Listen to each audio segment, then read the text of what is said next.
Are you aware of how big an icon you are to queer people? I have been told this from time to time. What an honor! In the hills and valleys, there is a place where your teenager can grow and thrive. My name is Evelyn Wade. I'm the lead youth counselor here at Tall Pines Academy. As a queer person, watching a drama where a lot of the characters are LGBTQ, but that's not the problem in their life. Yeah. And I would love to hear about like creating the show, what that meant to you, and like in performing in it, what did that mean? Because I feel like, you know, obviously those are stories out there that are totally valid, but it often becomes a lot of our representation on screen is the struggle of being LGBTQ. Yes, yeah.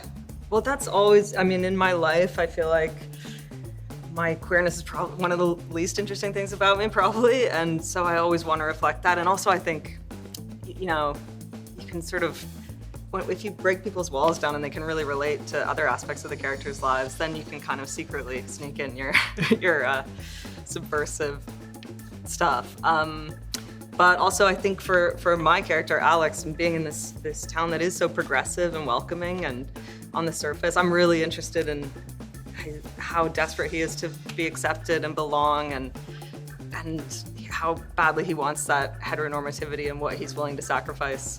And do you two have a commentary on like what it is to be in a show where that gets to be an element, but not like, as much as there are pressures within the show. It's not sensationalized. Yeah. Everyone's just a person making their way, no matter what their preferences are or who they identify as. Yeah, and I think I was just really drawn to the dynamic between Alex and Laura, the love they have for each other, the complexity of the power dynamic between the two of them, how much that shifts throughout the course of the show, and just really their own personal journeys about becoming parents, and how at one point they're aligned and then all of a sudden they just really are not. It was just so awesome. I love that Lila is so just forward about her sexuality and just so like, this is who I am, I'm confident in it, and you can't tell me anything else. And it's not her main struggle. It's not the reason that she's having all these problems in her life. She has a lot of problems in her life, but none of them really stem from that. It's not her trauma. And I mean, I had a conversation with Glad recently just about the statistics of bi representation in TV, and it's very unrepresented. And so getting to play the character was so incredible, and just getting to be so like forward. Yeah, like I'm actually bi, so yeah, it's and for awesome. The early 2000s, and for the early 2000s, it's yeah. especially underrepresented.